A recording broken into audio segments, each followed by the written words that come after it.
Yes. I think there are two questions that were asked. Jeff, I don't know.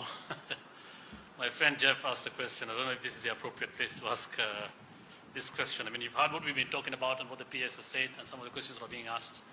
And what the president, the journey that the president has been working for the last, since he assumed office really, on climate action, on the debt crisis, and this is the big stage. He's been at different forums trying to address this not only on behalf of Kenya, but on behalf of Africa. So this is the big stage. I wouldn't want to trivialize it.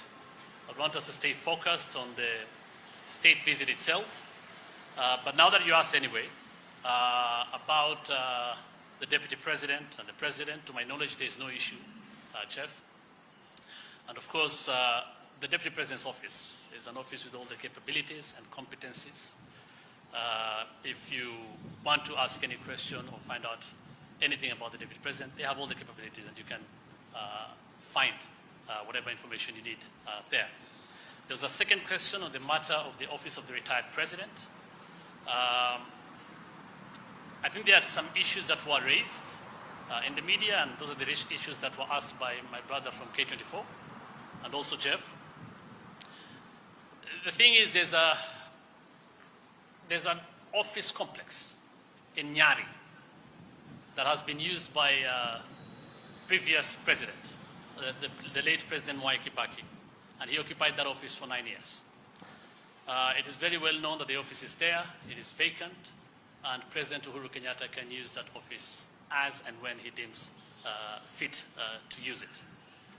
As for the other matters about budget, there are channels and mechanisms to access budget and provisions in the office of the fourth president, and all those have been provided for officially for any official engagement. Okay. Hi, my name is Gatete Njoroge from Citizen TV. Hussein, my question is about the US trip, and some of the things maybe that Kenya is seeking to partner with the US. I don't know if we're also seeking, let's talk, when we go to Asia, we have seen the president talking about exporting labor. I don't know if that is some of the proposal maybe we'll be having to the US government. In the 60s, we remember we had the airlift programs where we saw thousands of Kenyans going to the US and they were getting scholarships and they came back and served this country.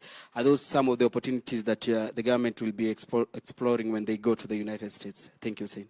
Gatete, siamini unajiintroduce Gatete Njoroge. There is, of course, all this and much more on the table and will be discussed. As I said, this is just an itinerary, giving you a rundown of what will happen. As the president goes to the state visit, a lot more will be announced.